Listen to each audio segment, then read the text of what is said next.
Hello viewers, welcome to Khazana kitchen. இன்றைக்கி நம்ம எல்லாருக்குமே ரொம்ப பிடிச்ச பால் கொழுக்கட்டை ரெசிபி தான் பார்க்க போகிறோம். ஃபஸ்ட்டு அதுக்கு தேவையான இன்க்ரீடியன்ட்ஸ் என்னென்னு பார்த்துடலாம்.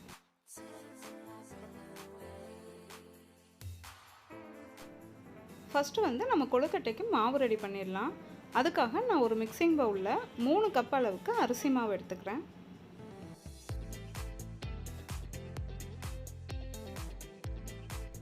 அது கூடவே அரை கப் அளவுக்கு துருவின தேங்காய் சேர்த்துக்கலாம்.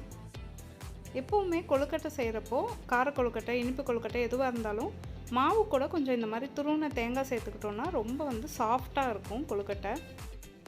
இப்போ இது கூட கொஞ்சம் கொஞ்சமாக தண்ணி சேர்த்து சப்பாத்தி மாவு மாதிரி பிசைஞ்சு வச்சுக்கலாம். இது கூடவே கொஞ்சமாக உப்பு சேர்த்துக்கலாம். ஒரு 1/4 டீஸ்பூன் அளவுக்கு சேர்த்தா போதும்.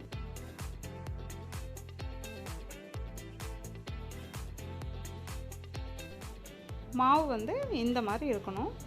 இப்போ இதை நம்ம குட்டி குட்டியாக உருண்டையாக சேர்த்துடலாம். அதுக்காக கையில் கொஞ்சமாக இந்த மாதிரி நெய் தடவிட்டு கொஞ்சமாக மாவு எடுத்துகிட்டு உங்களுக்கு எந்த ஷேப் வேணுமோ அதில் போட்டுக்கலாம். நான் இன்றைக்கி ரவுண்டாக தான் போடுறேன். இந்த மாதிரி உருண்டைகளாக சின்ன சின்ன உருண்டைகளாக சேர்த்து வச்சிடலாம். நான் எல்லா மாவுலேயும் உருண்டை ரெடி பண்ணி வச்சுட்டேன்.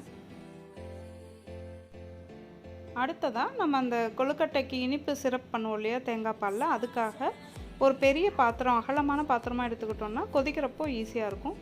இப்போ நான் இந்த பாத்திரத்தில் ஃபஸ்ட்டு ஒரு 2.5 கப் அளவுக்கு தேங்காய் பால் சேர்த்துக்கிறேன். தேங்காய் பால் இது கடைசியாக எடுத்த தேங்காய் பால், அந்த லைட்டாக இருக்கும் இல்லையா அந்த தேங்காய் பால். ஏன்னா ஸ்டார்டிங்லேயே திக்கான பால் ஊற்றிட்டோம் அப்படின்னா அது கொதிக்க கொதிக்க திரிஞ்சிரும் பால். அதனால் லேசான கடைசி தேங்காய் பால் தான் எடுத்துக்கணும். இப்போ ஒரு 2 நிமிஷம் ஆயிடுச்சு. தேங்காய் பால் நல்லா கொதிக்க ஆரம்பிச்சிருச்சு.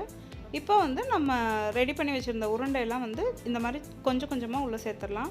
மொத்தமாக உள்ளே சேர்த்தணுன்னா ஒன்றோட ஒன்று ஒட்டிக்கும். அதனால் இந்த மாதிரி தனித்தனியாக உள்ளே சேர்த்திக்கோங்க.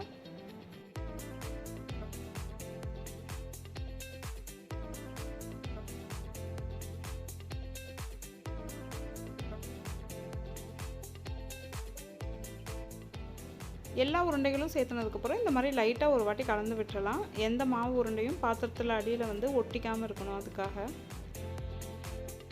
இப்போ இதை மூடி போட்டு வச்சிடலாம், மாவெல்லாம் நல்லா வேகிற வரைக்கும். இப்போ ஒரு 5 நிமிஷம் ஆயிடுச்சு. இதை எடுத்து பார்த்துடலாம். தேங்காய் பால்லாம் நல்லா கெட்டியாயிடுச்சு. கொழுக்கட்டைலாம் நல்லா வெந்துருச்சு. இது ஒரு வாட்டி நல்லா கலந்து விட்டுறலாம். கொழுக்கட்டைலாம் தனித்தனியாக ஒன்றோட ஒன்று ஒட்டி இல்லாமல் இருக்கான்னு பார்த்துக்கோங்க.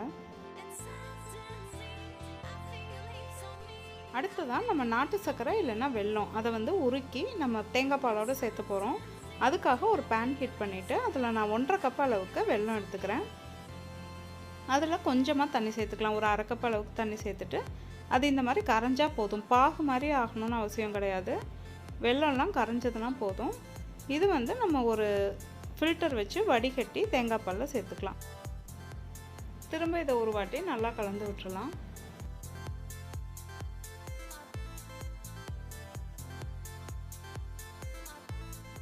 இப்போ இது கூட நம்ம கெட்டியான தேங்காய் பால் ஃபஸ்ட்டு எடுத்து வச்சுருப்போம் இல்லையா தேங்காய் பால், அது ஒரு 2.5 கப் நான் எடுத்து வச்சுருக்கேன். அதை உள்ளே சேர்த்துடலாம்.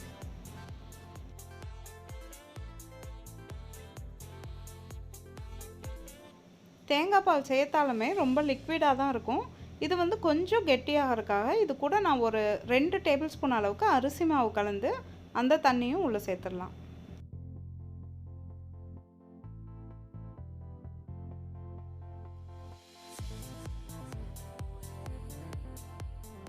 வாசனைக்காக இது கூட கொஞ்சமாக ஏலக்காய் தூள் சேர்த்துக்கலாம், ஒரு அரை டீஸ்பூன் அளவுக்கு. கடைசியாக இது கூட அரை கப் அளவுக்கு துருவின தேங்காய் சேர்த்துக்கலாம். தேங்காய் இந்த மாதிரி துருவின்னு சேர்த்துக்கலாம், இல்லைனா நீங்கள் குட்டி குட்டியாக கட் பண்ணியும் சேர்த்துக்கலாம். அந்த சிரப்போடு கொழுக்கட்டை எடுத்து சாப்பிட்றப்போ தேங்காய் கடித்து சாப்பிட்றதுக்கு நல்லாயிருக்கும். அதுவும் நம்ம ஊற்றின அரிசி மாவு வேகிறதுக்காக ஒரு 2 நிமிஷம் கொதிச்சா போதும். கெட்டியான தேங்காய் பால் ஊற்றினதுக்கப்புறம் ரொம்ப நேரம் வேக விடக்கூடாது. அப்போது அது ஒரு மாதிரி திரிஞ்ச மாதிரி ஆயிரும். இப்போது அரிசி மாவு வெந்து கொஞ்சம் கெட்டியாயிருச்சு. ரொம்ப லிக்விடாகவும் இருக்கக்கூடாது, ரொம்ப கெட்டியாகவும் இருக்கக்கூடாது. இந்த மாதிரி கன்சிஸ்டன்சியில் தான் இருக்கணும். இது ஆறுச்சுன்னா இன்னமும் கொஞ்சம் கெட்டியாகும். ஸோ இது கரெக்டாக இருக்குது. அவ்வளோதான், நம்ம கொழுக்கட்டை சூப்பராக ரெடி ஆயிடுச்சு. இந்த ரெசிபி உங்களுக்கு பிடிச்சிருக்குன்னு நினைக்கிறேன். இதை கண்டிப்பாக உங்கள் வீட்டில் ட்ரை பண்ணிவிட்டு எனக்கு ஃபீட்பேக் கமெண்ட்டில் சொல்லுங்கள். நீங்கள் இதான் ஃபர்ஸ்ட் டைம் நம்ம சேனல் பார்க்குறீங்கன்னா மறக்காமல் கசானா கிச்சனுக்கு சப்ஸ்கிரைப் பண்ணுங்கள். கூடவே பக்கத்தில் இருக்க பெல் ஐக்கான் ப்ரெஸ் பண்ணிக்கோங்க. அப்போ தான் நம்ம போடுற வீடியோஸோட அப்டேட் உங்களுக்கு உடனே கிடைக்கும். Happy cooking!